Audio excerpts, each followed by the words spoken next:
मार्च को तुम्हारा इंग्लिश का पेपर है। आज मैं आपको बताऊंगी 1 मार्च के पेपर में कैसे लिखना है, क्या लिखना है और क्या चीज़ों का आपको ध्यान रखना है। यूट्यूब पर आपने इसके रिलेटेड बहुत सी वीडियो देखी होंगी, लेकिन मैं आपको शॉर्ट एंड कंसाइज सिर्फ 5-10 मिनटों में ही पूरा क्लियर कर दूँ। तो आते हैं आपके इंग्लिश के पेपर पे। आपका इंग्लिश के पेपर जो 1 मार्च को होगा वो 4 सेक्शन में बटा हुआ है। Section A reading, section B writing, section C grammar और सेक्शन डी लिटरेचर। 70 मार्क्स 4 भागों में बटे हुए हैं और किसी भी 3 पार्ट को आप आसानी से तैयार कर लीजिए तो आपके पासिंग नंबर तो पक्के हैं। अगर अभी तक भी कुछ नहीं पढ़ा है, कोई 2 पार्ट क्लियर कर लीजिए, अच्छे से तैयार कर लीजिए, पास आप हो जाएंगे। बाकी मार्किंग लीनियरिटी होने वाली है, कोई इतनी कठिन मार्किंग नहीं होगी। आपके अटेम्प्ट करने में भी आपको पूरे नंबर मिलेंगे। तो पहले सेक्शन है रीडिंग। रीडिंग में क्या आएगा आपका? रीडिंग में आपका एक कंप्रिहेंशन के लिए पैराग्राफ आएगा, उसके नीचे उसके क्वेश्चन आंसर होंगे। 15 मिनट आपको शुरू में पढ़ने के मिलते ही हैं, तो उन 15 मिनट में 5 से 7 मिनट आप इस सेक्शन ए में अपने लगाइए, 5 मिनट कम से कम। तो उसमें आप देखेंगे आपको पैराग्राफ पढ़ के मान लीजिए कुछ समझ नहीं आ रहा, तो आप नीचे क्वेश्चन में आइए, क्वेश्चन पढ़िए। क्वेश्चन का जो ऑर्डर है वो पैराग्राफ के उसी ऑर्डर में आंसर होते हैं। It is a called chronological way, यानी क्वेश्चन नंबर 1 का आंसर वो पैराग्राफ स्टार्टिंग में मिलेगा, 2 का नीचे, 3 का नीचे, 4 सबसे नीचे। कभी भी जो क्वेश्चन आंसर होते हैं कंप्रीहेंशन पैराग्राफ के ऊपर नीचे नहीं होते, सीक्वेंस से ही उसमें होते चले जाते हैं आंसर। और आसान तरीका आंसर ढूंढने का, कोई भी प्रॉब्लम नहीं होगी आपको। उसमें अपोजिट्स आते हैं, सिनोनिम्स आते हैं। अगर अपोजिट सिनोनिम्स नहीं आते हैं तो छोड़ दिए, बाकी 4 नंबर तो आपके हाथ में है। उसके बाद है सेक्शन बी। सेक्शन बी बहुत इंपॉर्टेंट है, राइटिंग सेक्शन। अब आते हैं सेक्शन बी जो है राइटिंग सेक्शन। ये बहुत इंपॉर्टेंट सेक्शन है, इसको आप जितने अच्छी तरह तैयार कर लें बहुत बढ़िया है। इसमें आपका आता है लेटर राइटिंग। लेटर राइटिंग आती है आपकी। लेटर राइटिंग में आपके आते हैं फॉर्मल लेटर और इनफॉर्मल।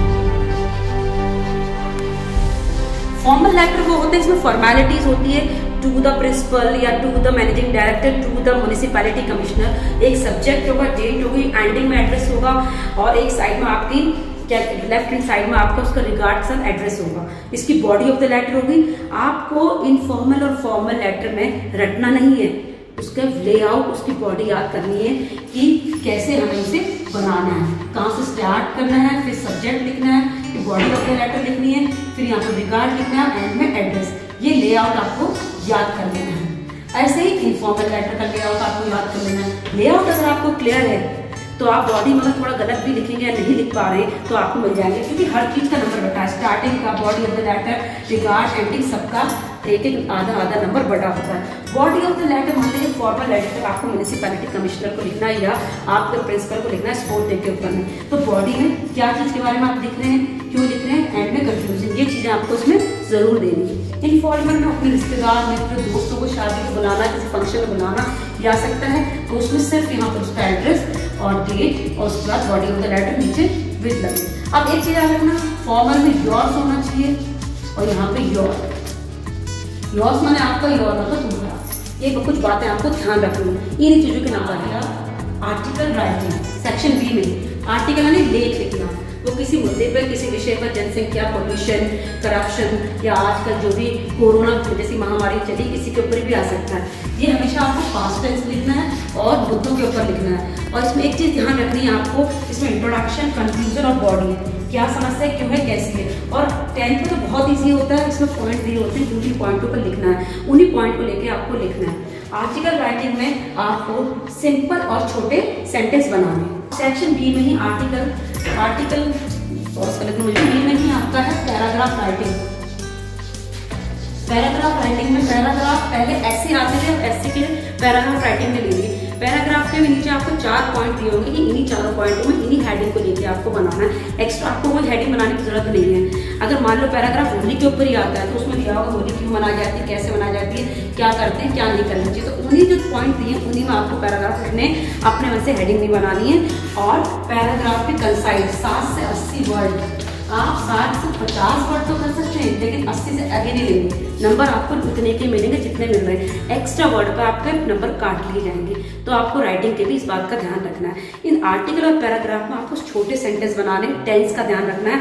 ये नहीं कि कोई भी किसी भी टेंस यूज कर रहे हैं, अगर पास्ट टेंस से लिख रहे हैं तो पास्ट में लिखिए, ठीक है। उसमें टेंस को आपने कि फ्यूचर परफेक्ट में चलेंगे, प्रेजेंट परफेक्ट में चलेंगे, ऐसे नहीं, टेंस का आपको मेन ध्यान रखना है। उसके बाद आगे आपका सेक्शन सी जो है ग्रामेटिकल सेक्शन, सी पर सेक्शन सी में आपके part of speech, part of sentence, direct indirect, auxiliaries, model, ये सब आएंगे। इसमें फिल द ब्लैंक्स भी आ सकते हैं, टिक द करेक्ट ऑप्शन भी आ सकते हैं, और ओमिटेड एडिटिंग, यानी गलत है तो उसको सही वर्ड लेके करो। ग्रामर सेक्शन बहुत इजी आने वाला है, इसमें बिल्कुल टफ नहीं आएगा। पार्ट ऑफ स्पीच में noun, pronoun, adjective, verb, adverb, preposition, conjunction, इनको बहुत आसानी से क्लियर कर लीजिए, समझ लीजिए आधा ग्रामेटिकल सेक्शन आपका क्लियर हो गया।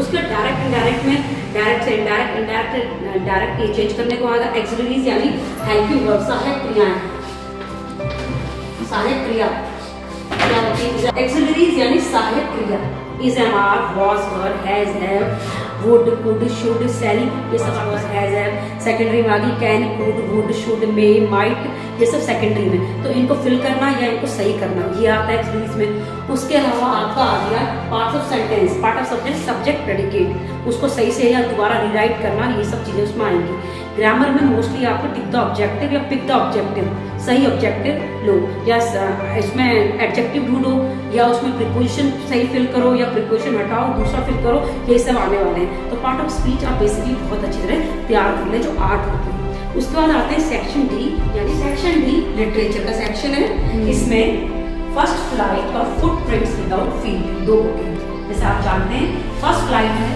कोर्स और पोएट्री, कोर्स और पोएट्री, कोर्स एंड पोएट्री, ठीक है।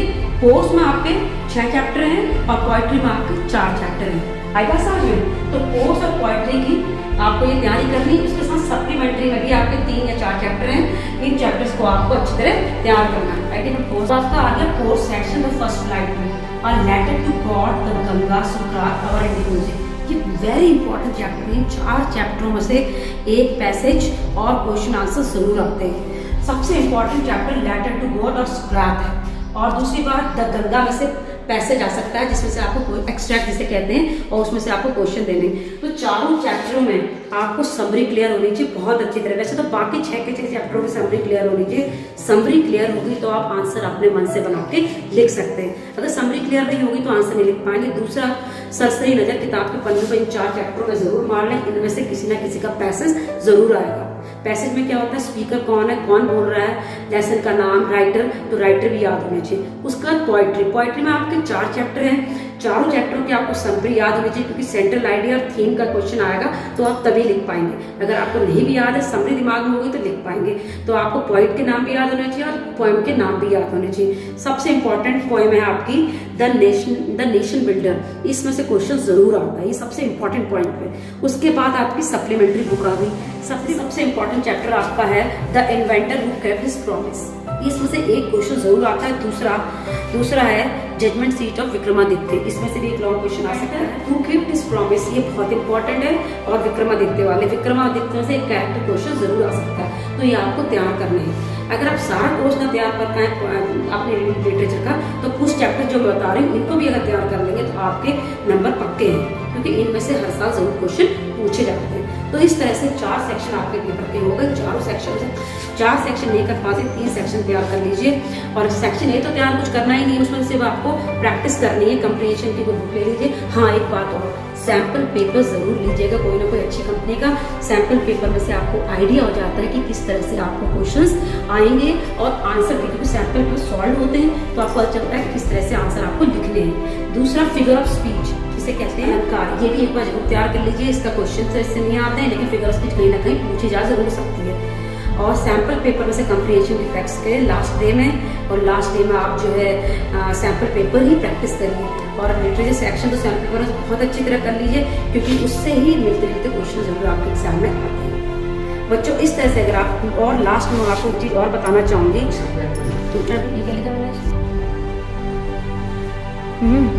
अब ये सब चीजें तो आपकी होगी कि कैसे section A B C D आपका डिवाइड है, क्या करना क्या नहीं। लास्ट में कुछ बातें मैं आपको बताऊंगी जो आपको पक्का ध्यान रखनी है। नंबर 1, हैंड राइटिंग जितनी हो सके अच्छी लिखें, क्लीन लिखें, कर्सिव लिखने की कोशिश करें, लगे कि 10th का बच्चा पेपर दे रहा है। दूसरा, जो क्वेश्चन अक्सर क्या होता है, चॉइस होती है कि ये करें या ये करें, ये करें, तो चॉइस बहुत केयरफुली करें। आपका क्वेश्चन वैसे चूज करें जिसमें आप मैक्सिमम लिख सकते हैं, जिसमें आपको ज़्यादा, ठीक है। लास्ट नॉट लीस्ट, लेकिन ये बात बहुत इंपॉर्टेंट है और इसको आपको बहुत ध्यान रखनी है। गुड हैंड राइटिंग, पूरे पेपर में बहुत अच्छी राइटिंग होनी चाहिए। कटिंग, ओवर राइटिंग बिल्कुल नहीं। बच्चे बहुत कटिंग करते हैं, काटते हैं, बिल्कुल कटिंग नहीं, ओवर राइटिंग बिल्कुल नहीं। और क्वेश्चन जो है बहुत वाइजली चूज करने हैं कि जो आता है उसे पहले करें, जो सेक्शन आता है उसे पहले करें। अगर चॉइस दिए कि ए वाला करो या बी वाला, तो जो चूज करें वो बहुत समझदारी से चूज करें। ऊट पटांग लिखने की जल्दी मत रखें, आपके पास पूरे 3.25 घंटे होते हैं। और अटेम्प्ट ऑल क्वेश्चन, कोई क्वेश्चन मत छोड़ें, जो भी क्वेश्चन करें बहुत सोच समझ के करें और सारे क्वेश्चन करें। दूसरी बार 15 मिनट रीडिंग के मिलते हैं, तो उसमें कंप्रीहेंशन के लिए पैराग्राफ को पढ़िए 1 बार 2 बार 3 बार, और वही क्रोनोलॉजिकल वे याद रखें कि पहले क्वेश्चन का आंसर पहले में, दूसरे का दूसरे में, तीसरे का तीसरे में।